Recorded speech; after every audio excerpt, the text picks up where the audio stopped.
안녕하세요, 여러분. 오늘의 충격적인 영상 내용은 높은 비용으로 인해 미국인의 자동차 사랑은 끝났다. 그리고 1999달러짜리 리버티4는 미국에서 제조되었습니다. 제작자가 그 방법을 설명합니다. 에 관한 것입니다. 우선 좋아요 버튼을 누르고 채널 구독 및 알림 설정도 잊지 마세요. 여러분의 관심과 지지가 저희에게 큰 힘이 됩니다.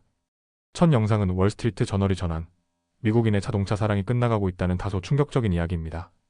자동차 없이는 못 사는 나라, 자동차를 삶의 일부처럼 여겨온 미국에서 도대체 무슨 일이 벌어진 걸까요? 우리는 지금 그 변화의 중심에 서 있습니다. 자동차는 단순한 교통수단이 아닌 미국 문화의 상징입니다. 아이를 학교에 데려다주고 출퇴근을 하고 가족과 함께 나들이를 떠나는 모든 순간에 자동차가 함께했죠. 그러나 이제 이 오랜 사랑이 점점 금이 가고 있습니다. 이유는 간단합니다. 바로 돈입니다.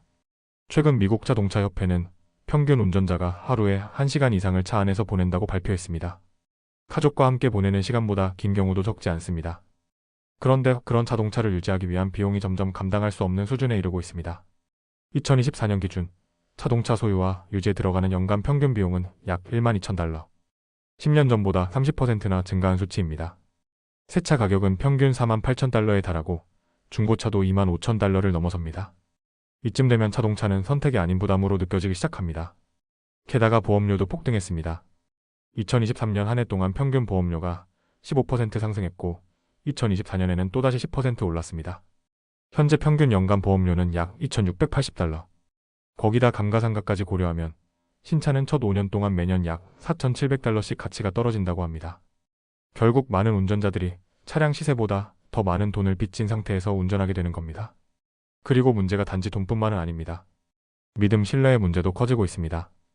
요즘 자동차는 점점 복잡해지고 있습니다. 터보차저 하이브리드, 플러그인 하이브리드, 수많은 센서와 디지털 디스플레이, 첨단 안전장치까지. 자동차보단 노트북이나 스마트폰에 가까운 이 기계들이 고장이 나면 수리비는 상상 이상으로 튀어오릅니다. 미시간에 사는 전 GM 직원 톰 윌킨스는 이제 자동차의 수명이 정해진 것처럼 보인다고 말합니다. 그는 제조사들이 일부러 수명을 제한해두고 그 이상을 책임지지 않으려 한다고 지적했습니다. 실제로 최근 자동차들은 엔진룸 안에 플라스틱 부품이 점점 많아지고 있습니다. 더 가볍고 싸게 만들 수 있다는 이유에서죠. 하지만 문제는 이 플라스틱들이 열과 압력에 쉽게 깨지고 부서진다는 점입니다.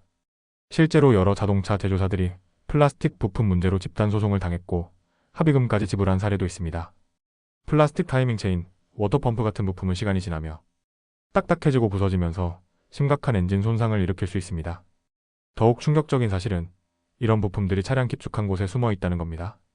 교체하려면 대시보드 전체를 드러내야 하고 그 수리비가 수천 달러에 달합니다. 그렇다면 제조사들은 왜 이렇게 만들까요? 포드 대변인은 조립 효율성과 수리 편의성 사이의 균형을 고려하고 있다고 밝혔지만 소비자들은 이에 대해 회의적인 반응을 보입니다. 실제로 미국 노동통계국에 따르면 지난 6년간 자동차 수리비는 43%나 상승했고 현재 차량 1회 수리 평균 비용은 약 840달러에 달합니다. 심지어 일부 운전자들은 소소한 사고로 차를 폐차해야 하는 상황에 처하기도 합니다. 전자장비와 첨단 센서가 범퍼와 그릴, 유리창 주변에 내장되다 보니 경미한 충돌에도 수리비가 차량 가치의 70에서 80%를 넘게 일수입니다. 어느 정신과 의사는 자신의 BMW SUV가 아주 경미한 접촉사고를 겪었지만 수리비가 너무 비싸서 차를 버릴 수밖에 없었다고 말합니다. 문제는 전기차도 예외가 아니라는 겁니다. 오히려 더 복잡합니다. 테슬라처럼 알루미늄, 일체형 차체를 사용하는 차량은 일단 손상되면 수리가 어렵고 전체 교체 외에는 방법이 없습니다. 실제로 한 테슬라 사이버트럭은 경미한 충돌 사고 후 수리비가 58,000달러에 달해 결국 고작 8,000달러의 폐차장으로 넘어갔습니다. 그렇다면 앞으로 자동차는 누구의 것이 될 수 있을까요? 매달 수천 대의 자동차가 단순 손상으로 인해 폐차되고 수백만 명의 가정이 높은 유지비 때문에 자동차 소유를 포기하고 있습니다. 이대로라면 자동차는 점점 부유한 사람들만의 사치품이 될지도 모릅니다. 하지만 희망이 없는 것은 아닙니다. 미래는 여전히 전기차에 있습니다. 배터리 기술의 발전과 생산비 절감 덕분에 전기차는 내연기관 차량보다 점점 더 저렴해지고 있고 정부의 규제 완화도 기대하기 어렵습니다. 아직은 기술적으로 미완성일 수 있지만 이제 방향은 분명합니다. 미국이 전통적인 자동차 집착을 내려놓고 지속 가능한 교통수단으로의 전환을 진지하게 고민해야 할 때입니다. 이제는 묻고 싶습니다. 과연 자동차는 여전히 우리가 사랑할 만한 존재일까요? 아니면 더 이상 감당할 수 없는 지나치게 값비싼 사랑일 뿐일까요? 다음 영상은 미국에서 정말 만들어진 스마트폰에 대한 이야기를 해드리겠습니다. 이 뉴스는 월스트리트 저널의 보도를 바탕으로 구성되었고 단순히 전자기기 하나의 출시가 아닌 미국 제조업 전체와 연결된 중요한 이야기입니다. 지금으로부터 1년 전 트럼프 대통령은 미국 제조업 부활을 공약으로 내세우며 해외에서 생산되는 스마트폰의 고율 관세를 예고했습니다. 특히 애플과 같은 대형 기업들이 스마트폰 생산 기지를 다시 미국으로 옮기기를 압박하고 있죠. 그런데 이 와중에 정말로 미국에서 스마트폰을 만들고 있는 작은 회사가 등장했습니다. 바로 캘리포니아에 본사를 둔 퓨리즘이라는 기업입니다.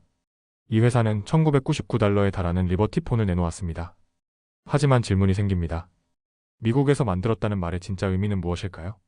리버티 폰은 마더보드를 미국에서 제작하고 칩도 텍사스에서 조달하며 조립은 캘리포니아 칼스베드에 있는 공장에서 이뤄집니다.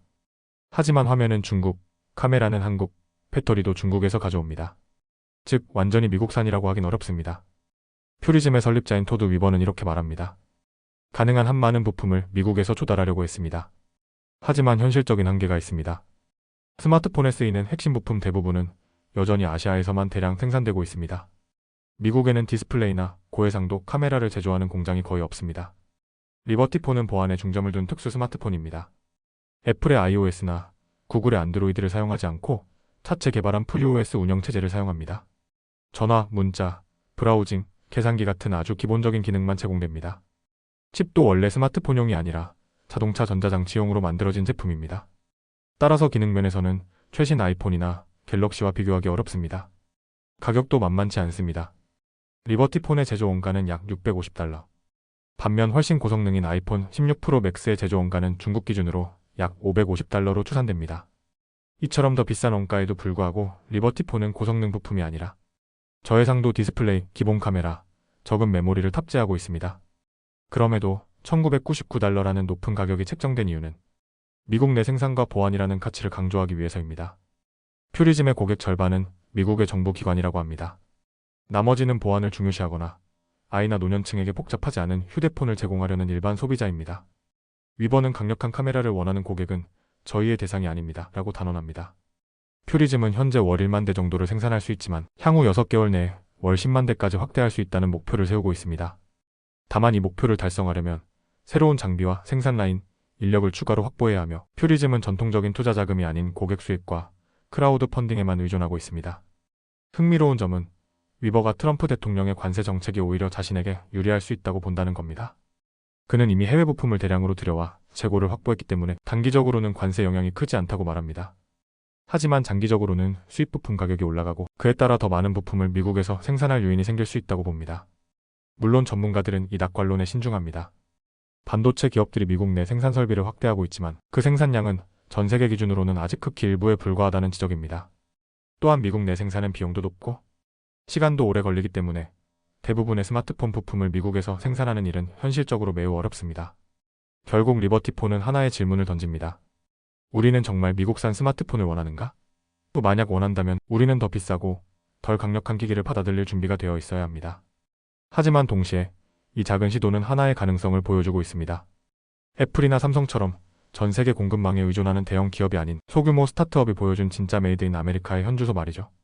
미국이 진정으로 국내 제조를 원한다면 더 많은 인프라 투자와 인내가 필요합니다.